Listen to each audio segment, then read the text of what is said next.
श्रीमद् भागवत महापुराण। भगवान अद्भुत लीला विहारी हैं, जो बल के समुद्र हैं, जितने भी बलवान हैं उन्हीं के अंश से बलशाली हैं। आज वो महाबली प्रभु भागने की लीला करते हैं, रण से भागने की लीला करते हैं, इसलिए पहले उनकी जय बोलते हैं। बोलो रणछोर भगवान की जय, श्री द्वारिकाधीश भगवान की जय। 18वां संग्राम छिड़ने वाला है जरासंध से। 23 अक्षौणी सेना 17 बार लाया और भगवान श्री कृष्ण और बलराम जी ने 23 अक्षौणी सेना 17 बार संहार की और जरासंध को छोड़ दिया।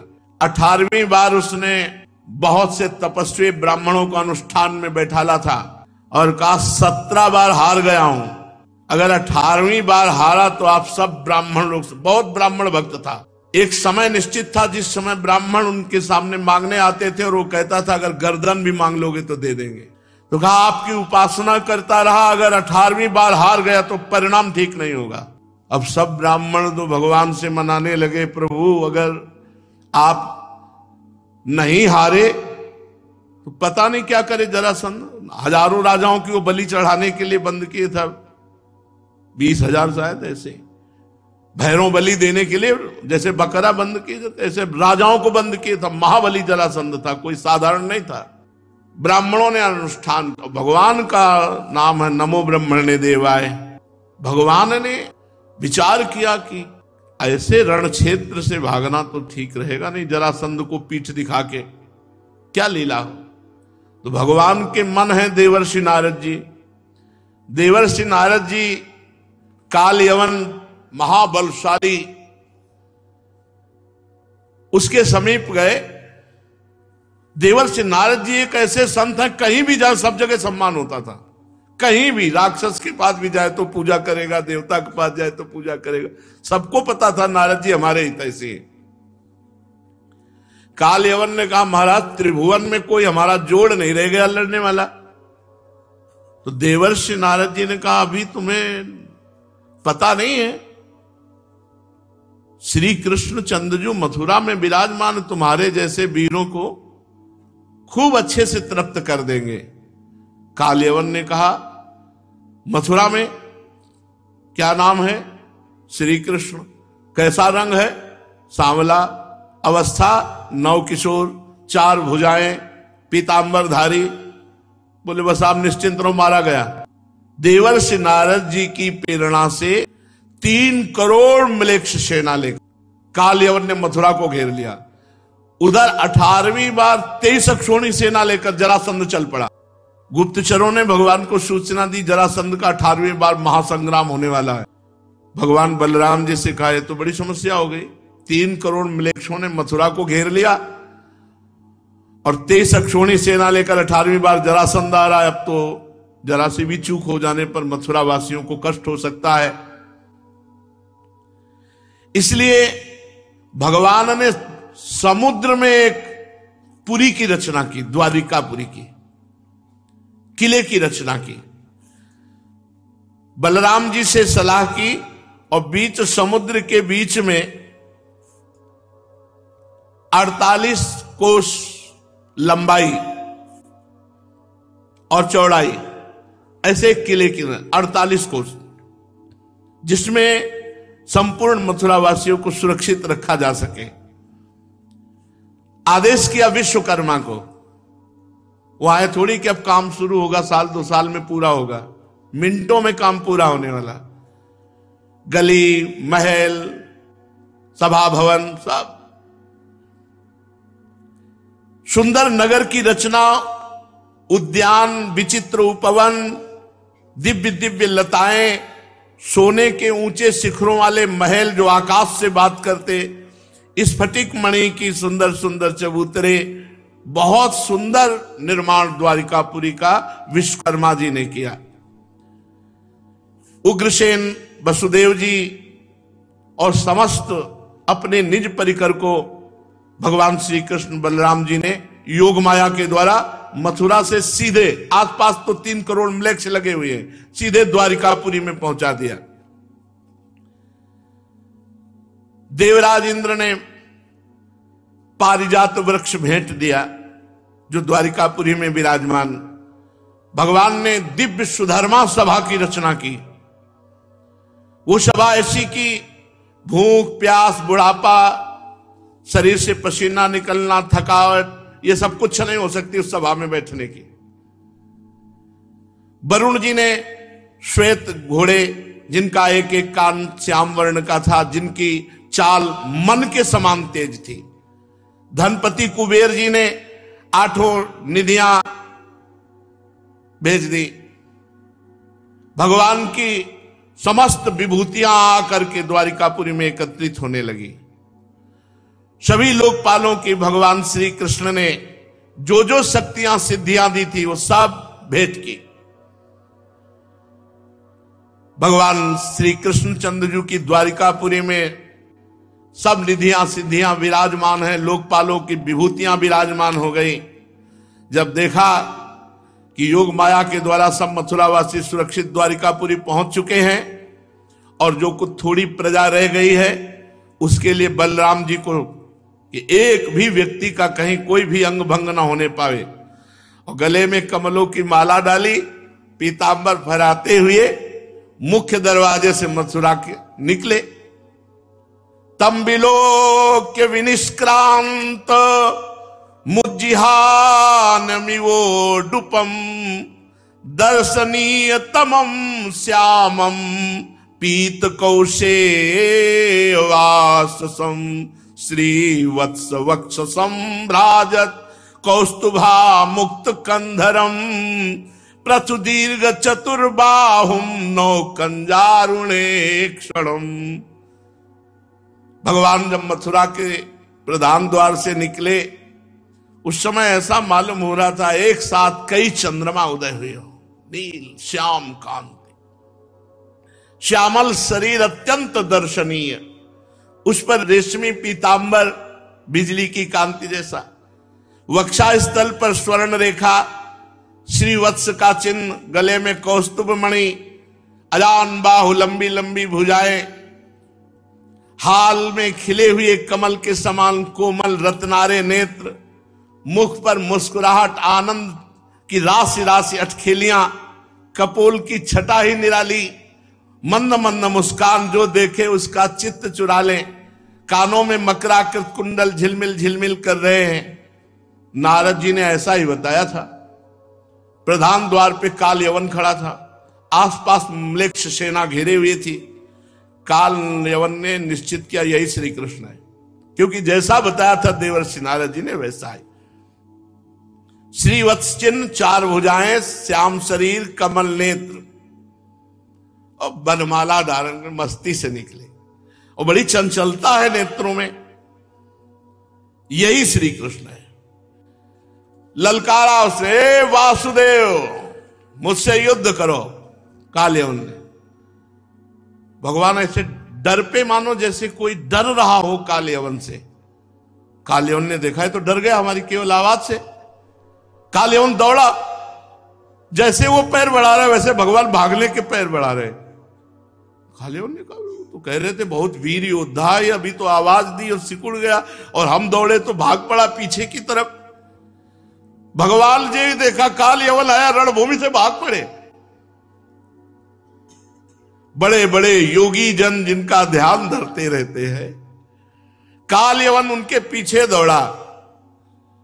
भगवान रण छोड़कर भागे। कालयवन को इतनी दूरी बनाए थे कि अब पकड़ा तब पकड़ा। भगवान से कहता, अरे आपकी इतनी महिमा है वासुदेव, कैसे तुम भाग रहे हो, थोड़ा तो हमसे युद्ध करो। भगवान और भाग रहे पीतांबर कस के। कालयवन पीछे भागा, भगवान एक गुफा में घुस गए। कालयवन उसके पीछे पीछे आवाज करता हुआ जा रहा, अरे यशस्वी यदुवंश में पैदा हुए हो, युद्ध छोड़कर भाग रहे हो, तुम तो इतने बड़े वीर हो कि कंस को मार दिया, थोड़ा तो रुको, हमारी भुजाओं का तो आनंद लो। भगवान गुफा में चले गए। अभी उसके इतने भाग्य नहीं थे कि भगवान का स्पर्श पा लेता। वो आक्षेप करता रहा। भगवान गुफा में प्रवेश कर गए। काल यवन भी पीछे गुस्साता हुआ प्रवेश किया तो वहां सो रहे थे महाराज मुचकुंद। भगवान ने अपना पीतांबर उड़ा दिया। काल यवन ने सोचा कि इतनी जल्दी सो गया, ये इतनी दूर तो मुझे भगा के लाया और यहां इस प्रकार सो रहा है मानो साधु बाबा कोई पहले से ध्यानस्थ सो रहा हो। अभी हमारा परिचय नहीं जानता। काल यवन ने गुस्सा के एक लात मारी कस के। जो ही लात मारी सोई जो सो रहे थे वो उठ गए। जो ही उठे और आंख खोली सोई वो आग लग गई काल यवन के शरीर में, भस्म हो गया। देखते ही मुचकुंद महाराज के काल यवन के शरीर में आग लग गई, तत्काल भस्म हो गया। राजा परीक्षित ने पूछा भगवान केवल दृष्टि खोलने मात्र से काल यवन जैसा महाबलवान जलकर भस्म हो गया है, कौन पुरुष थे, किस वंश के थे, ये शक्ति उनमें कैसे आई, किसके पुत्र थे? आप कृपा करके बताइए कि वो पर्वत की गुफा में जाकर क्यों सो रहे थे। श्री सुखदेव जी महाराज कहते हैं परीक्षित वे इक्ष्वाक वंशी महाराजा मानधाता चक्रवर्ती सम्राट उनके पुत्र राजा मुचकुंद थे। ये बड़े ब्रह्म ऋषियों के भक्त सत्य प्रतिज्ञ संग्राम विजयी महापुरुष थे महाराज मुचकुंद। एक बार इंद्रादि देवता राक्षस असुरों से अत्यंत भयभीत हो गए थे तो उन्होंने महाराज मुचकुंद से प्रार्थना की कि युद्ध में हमारे साथ सहयोग करो। बहुत दिनों तक युद्ध करते हुए महाराज मुचकुंद ने दैत्य और राक्षसों को पराजित किया। स्वामी कार्तिकेय की सेनापति पद पर और मुचकुंद जी उनके सहयोगी। तो जब विजय हो गई तो समस्त देवताओं ने देखा कि बहुत युद्ध में श्रम किया है, आप वरदान मांग लो। आपने अपना राज्य और जीवन की आशा छोड़कर हमारे लिए युद्ध किया, इसलिए आप वरदान मांगो। क्योंकि आप जितने दिन यहां युद्ध करते रहे इतने में आपके पुत्र रानियां बंधु बांधव अमात्य मंत्री ये सब के सब अंतर ध्यान हो गए, बहुत समय व्यतीत हो गया। आपकी जो इच्छा हो हमसे मांग लो। कैवल्य मोक्ष देने का अधिकार केवल भगवान श्री हरि को है, हम सबको नहीं है। इसके अलावा मांग लो। कैवल्य मोक्ष देने की सामर्थ्य तो केवल अविनाशी भगवान श्री हरि में है। परम यशस्वी राजा मुचकुंद ने कहा देखो इस समय में वरदान एक ही सुहाई दे रहा, मैं बहुत थक गया हूं, सोना चाहता हूं। तो बोले जाओ नींद तुम्हें दी, खूब सो आराम से। नींद भर करके जब तुम्हारी नींद परिपक्व हो जाए तब उठना। अगर बीच में सोते समय कोई मूर्ख तुम्हें जगा देगा तो तुम्हारी दृष्टि पड़ते ही वो भस्म हो जाएगा, ऐसा देवताओं ने कहा। और ये बात भगवान को पता थी तो सोचा काल यवन का हिसाब किताब यहां कर देते हो, मुचकुंद बहुत परहितकारी हैं तो उनको दर्शन भी दे देते हैं। काल यवन भस्म हो गया। सोई मुचकुंद जी आसपास नेत्र दौड़ाए तो देखा जगमग जगमग कांति जिनके अंगों से हो रही है। तमालोक्य घनश्यामं पीत कौसेय वाससं श्रीवत्स वक्षसं भ्राजत कौस्तुभेन विराजितं चतुर्भुजं रोचमानं वैजयन्त्या च मालया चारु प्रसन्न वदनम स्फुरन मकर कुंडलम। भगवान श्री कृष्ण का श्री विग्रह वर्षाकालीन मेघ के समान सांवला, रेशमी पीतांबर धारण किए, वक्षस्थल पर श्रीवत्स, गले में कौस्तुभ मणि, दिव्य ज्योति बिखेर रहे हैं, चार भुजाएं, वैजयंती माला घुटनों तक लटक रही है, श्रीमुख कमल अत्यंत सुंदर प्रसन्नता से खिला हुआ, कानों में मकराकृत कुंडल जगमगा रहे हैं, ओठों पर प्रेम भरी मुस्कुराहट, नेत्रों की चितवन प्रेम की वर्षा कर रही, अत्यंत नवकिशोर अवस्था, मतवाले सिंह के समान निर्भीक चाल। राजा मुचकुंद यद्यपि बड़े बलशाली धैर्यवान, पर भगवान का दर्शन देखकर चकित हो गए, हतप्रभ हो गए, घबरा गए। भगवान का तेज दुर्धर्ष है। तनिक सशंकित कांपते हुए महाराज मुचकुंद भगवान श्री कृष्ण से बोले। राजा मुचकुंद ने कहा, आप कौन हैं? इस कांटों से भरे हुए घोर जंगल में आप कमल के समान कोमल चरणों से क्यों विचर रहे हैं? और इस पर्वत की एकांतिक गुफा में पधारने का प्रयोजन क्या है? क्या आप समस्त तेजस्वियों के मूर्तिमान तेज हैं? कौन है आप? कोई दूसरा लोकपाल इतना तेजस्वी नहीं हो सकता। या तो आप ब्रह्मा हैं, या विष्णु हैं, या शंकर हैं। कौन है? क्या नारायण है? मैं समझ नहीं पा रहा हूं। आपके तेज से संपूर्ण गुफा का अंधेरा दूर हो गया। आपकी अंग कांति देखने की मेरी क्षमता नहीं, इतना तेज है। हे पुरुष श्रेष्ठ, यदि आपको रुचे तो अपना जन्म, कर्म और गोत्र बतलाइए, क्योंकि हम सच्चे हृदय से जानना चाहते हैं आप कौन हैं। पुरुषोत्तम, यदि आप हमारे बारे में जानना चाहते हैं तो हम इक्ष्वाक वंशी चक्रवर्ती सम्राट महाराजा मानधाता के पुत्र हैं। मेरा नाम मुचकुंद है, इक्ष्वाक वंशी क्षत्रिय हैं। मैं आपके चरणों में नमस्कार करता हूं। बहुत दिनों तक जागते रहने के कारण मैं थक गया। निद्रा ने मेरी समस्त इंद्रियों की शक्ति छीन ली थी, बेकाब कर दिया था। मैं यहां सो रहा था, अभी अभी पता नहीं किसने मुझे जगा दिया और उसके पापों ने उसको जलाकर भस्म कर दिया। इसके बाद परम सुंदर आपका दर्शन हुआ। महाभाग, आप समस्त प्राणियों के माननीय हैं। आपका दिव्य असह्य तेज मेरी शक्ति को छीन कर रहा है। मैं बहुत देर तक आपको देख नहीं सकता और आपसे बोल नहीं सकता।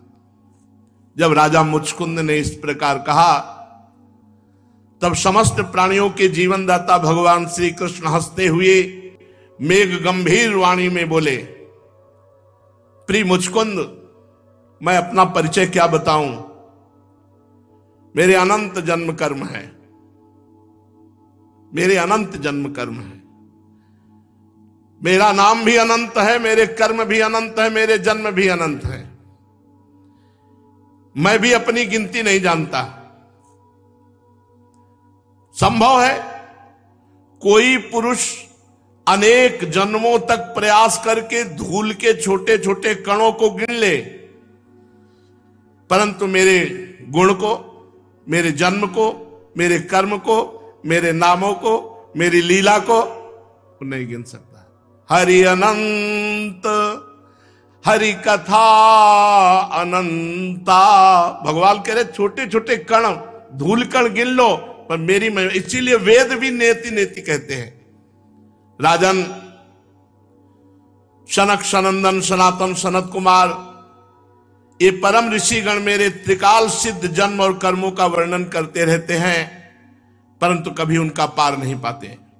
मुचकुंद, ऐसा होने पर भी मैं अपने वर्तमान के जन्म, कर्म और नामों का वर्णन करता हूं। सुनो, ब्रह्मा जी ने मुझसे धर्म की रक्षा के लिए, पृथ्वी का भार हरण करने के लिए, असुरों का संहार करने के लिए प्रार्थना की।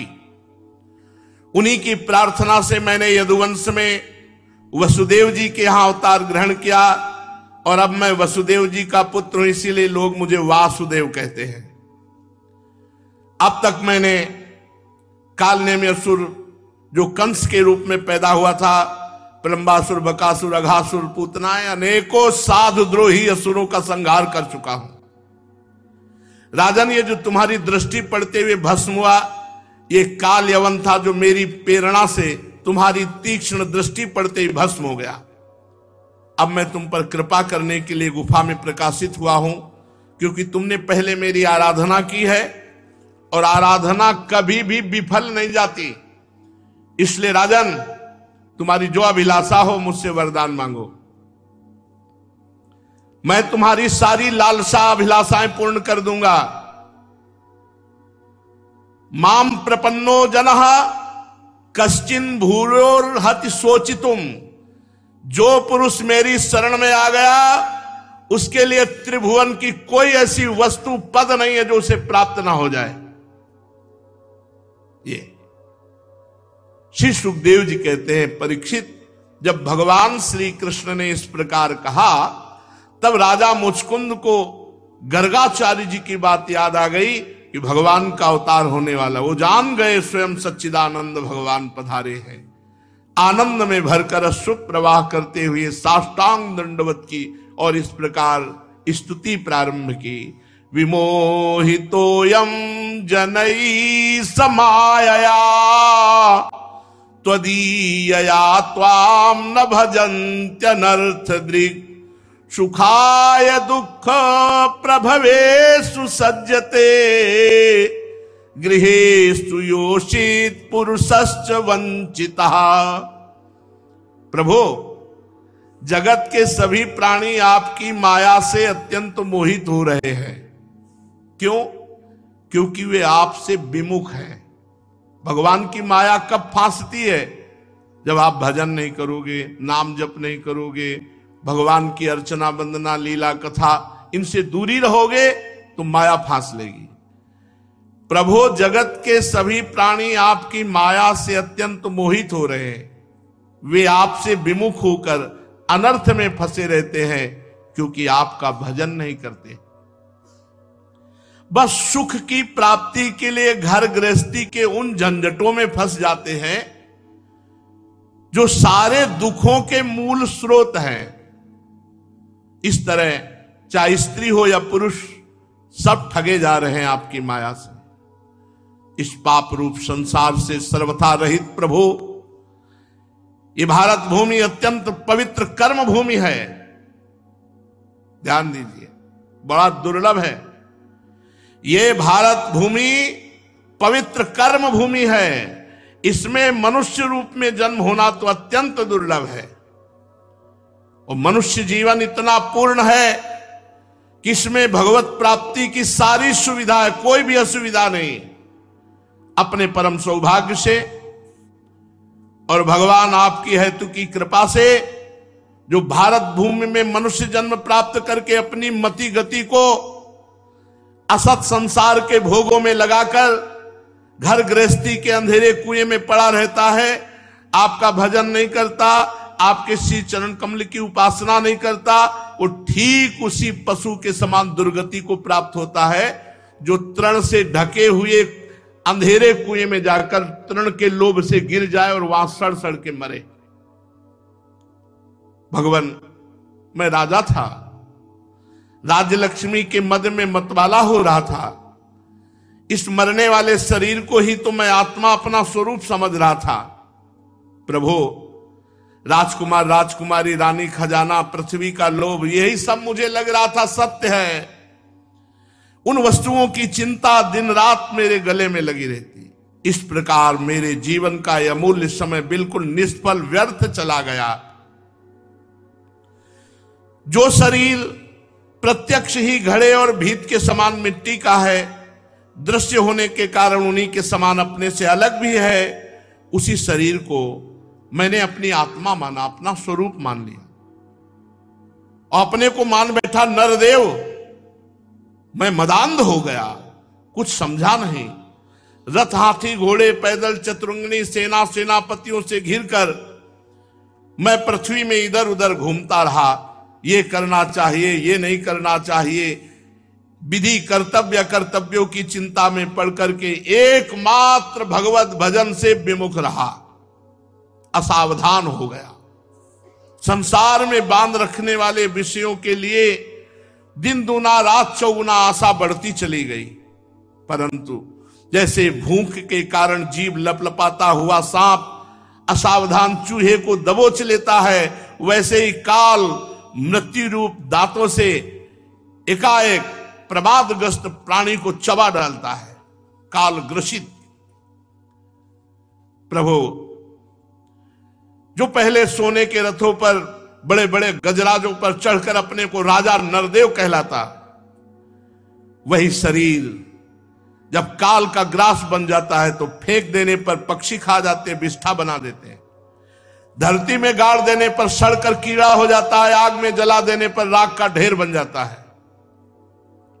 प्रभु, जिसने सारी दिशाओं पर विजय प्राप्त कर ली और जिससे लड़ने वाला संसार में कोई रह नहीं गया, जो श्रेष्ठ सिंहासन पर बैठता है और बड़े बड़े नरपति जो पहले उसके समान थे, अब जिसके चरणों में सिर झुकाते हैं, वही पुरुष जब विषय सुख भोगने के लिए जो घर गृहस्थी की एक विशेष वस्तु है अपनी रानियों के पास जाता है तो उनके हाथ का खिलौना उनका पालतू पशु बन जाता है।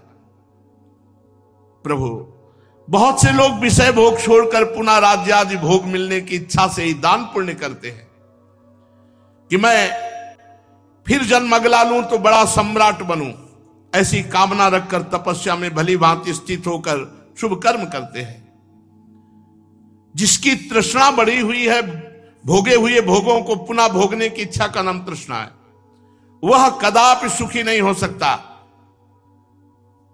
अपने स्वरूप में एक रस स्थित रहने वाले हे भगवान, ये जीव अनादिकाल से जन्म मृत्यु रूप संसार के चक्कर में भटक रहा है। बहुत सुंदर बात। भवाप वर्गो भ्रमतो यदा भवेद जनश्च तरहच्युत सत्समागमः सत्संगमो यर्हि तदैव सद्गतौ परावरे से त्वयि जायते मतिः। अनादिकाल से बार बार जन्म बार बार मरण, इस संसार चक्र में जीव भटक रहा है और जब संसार चक्र से छूटने का आपकी कृपा से समय आता है तब उस जीव को सत्संग मिलता है। सत्संग मिला, भगवान की हमारे ऊपर बड़ी कृपा है। अब हमारा आखिरी जन्म होने वाला है, इसीलिए भगवान ने हमें सत्संग दिया है। अब मोहि भाव भरोस हनुमंता बिनु हरि कृपा मिले नहीं संता, जो प्रभु मोहि अनुग्रह कीना तो तुम आई दरस सठ दीना। संतों का समागम, भगवान की शुद्ध कृपा, बिनु सत्संग विवेक न होई, राम कृपा बिनु सुलभ न सोई। जब जन्म मृत्यु चक्र से छूटने का जिस जीव के ऊपर भगवान की कृपा होती समय आता है तो उसे सत्संग मिलता है। यह निश्चय है कि जिस क्षण सत्संग प्राप्त होता है उसी क्षण संतों के आश्रय कार्य कारण रूप जगत के एकमात्र स्वामी आप में जीव की बुद्धि अत्यंत दृढ़ता से लग जाती है। भगवान, मैं ऐसा समझता हूं कि आज मेरे ऊपर आपकी परम अनुग्रह वर्षा हो रही है। क्यों? क्योंकि बिना परिश्रम के अनायास ही मेरा आज संसार बंधन टूट गया। आपका दर्शन, बड़े बड़े योगी लोग ध्यान करते रहते हैं, आप उनके ध्यान में नहीं आते, वो आप मेरे सामने खड़े हैं। हे अंतर्यामी प्रभु, आपसे क्या छिपा है? मैं आपके चरणों की सेवा के अतिरिक्त और कोई भी वर नहीं चाहता, क्योंकि जिनके पास किसी प्रकार का संग्रह परिग्रह नहीं है अथवा जो संग्रह परिग्रह के अभिमान से रहित हैं, वो लोग भी केवल आपके चरणों की सेवा की प्रार्थना करते रहते हैं। भगवान, भला बतलाइए तो सही, मोक्ष देने वाले आपकी आराधना करके ऐसा कौन श्रेष्ठ पुरुष होगा जो अपने को बांधने वाला सांसारिक सुख मांगे? नहीं चाहिए। इसलिए प्रभु, सतोगुण रजोगुण तमोगुण से संबंध रखने वाली समस्त कामनाओं को छोड़ करके केवल माया के लेस मात्र संबंध से रहित गुणातीत एक अद्वितीय चित स्वरूप परम पुरुष, हे श्री कृष्ण, मैं आपकी शरण में, मैं आपका शरणागत हूं। भगवान, मैं अनादि काल से अपने कर्म फलों को भोगते भोगते अत्यंत आर्त हो रहा था। उनकी दुख की ज्वाला रात दिन मुझे जलाती रहती थी। मेरे 6 शत्रु, काम क्रोध लोभ मोह मद मत्सर, ये 5 ज्ञानेंद्रियां, एक मन, ये कभी शांत नहीं हुए। इनकी विषयों की प्यास बढ़ती जा रही थी। कभी किसी प्रकार एक क्षण के लिए मुझे शांति नहीं मिली। हे वासुदेव, हे शरणदाता, अब मैं आपके भय, मृत्यु और शोक से रहित श्री चरण कमलों की शरण में आया हूं। सारे जगत के एकमात्र स्वामी परमात्मा, आप मुझ शरणागत की रक्षा कीजिए।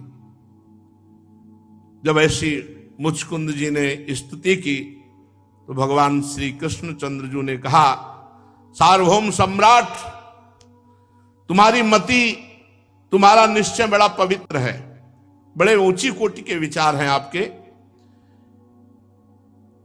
मैंने तुम्हें बार बार वर देने का प्रलोभन दिया, फिर भी तुम्हारी बुद्धि कामनाओं के अधीन नहीं हुई और मेरी चरण सेवा की बात की। मैंने तुम्हें जो वर देने का प्रलोभन दिया वो केवल तुम्हारी सावधानी की परीक्षा के लिए। मेरे जो अनन्य भक्त होते हैं उनकी बुद्धि कभी कामनाओं से इधर उधर नहीं भटकती। जो लोग मेरे भक्त नहीं होते, वो चाहे प्राणायाम आदि के द्वारा अपने मन को वश में करने का कितना ही प्रयत्न क्यों न करें, उनकी वासनाएं क्षीण नहीं होती। राजन, उनका मन फिर विषयों के लिए मचल पड़ता है। आज से तुम अपने मन और सारे मनोभावों को मुझे समर्पित कर दो, मुझ में लगा दो और स्वच्छंद रूप से पृथ्वी पर विचरण करो। मुझ में तुम्हारी विषय वासना शून्य निर्मल भक्ति सदा बनी रहेगी। तुम्हें एक जन्म और लेना पड़ेगा अभी, मुचकुंद जी से कहा, क्योंकि तुमने क्षत्रिय धर्म का आचरण करते हुए बहुत से पशुओं का शिकार किया है और युद्ध आदि में बहुत से सैनिकों को मारा है।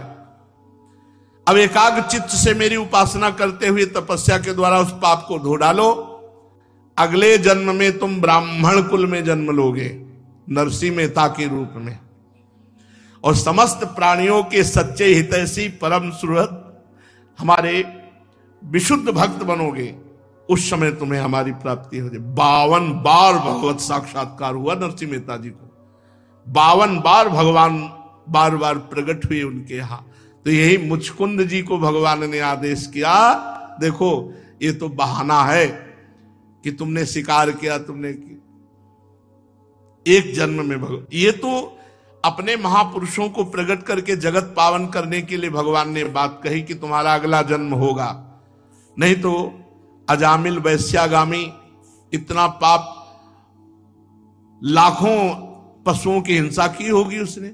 हिंसा करके ही तो भक्तमाल जी में आता है चरित्र की, जब संत जन मंडली उसके दरवाजे पे थे तो एक दो मृग मारे हुए ला रहा था, तो क्या पुत्र के बहाने नारायण कहा तो क्या अगला जन्म हुआ, क्या सीधे परम पद मिला? और भगवान बातचीत कर रहे हैं, बातचीत भगवान कर रहे हैं, अब इनका अगला जन्म होना चाहिए। लेकिन भगवान अपने कारक महापुरुषों को अवतार दिलाते हैं जगत मंगल के। नरसिंह मेहता जी के आज कृपा प्रसाद से हजारों लोग भगवत प्राप्त हो गए, हो रहे हैं, होते रहेंगे। महापुरुषों का प्रताप कभी निष्फल नहीं जाता। तो तुम्हारा अगला जन्म होगा ब्राह्मण कुल में और तुम प्राणियों के सच्चे हितैषी परम सुहृद होगे। फिर मुझ विशुद्ध विज्ञानानंद घन परमात्मा को प्राप्त करोगे। वही श्री नरसिंह मेहता जी के रूप में प्रकट हुए। शेष चर्चा आगे। श्री राधा वल्लभ लाल की।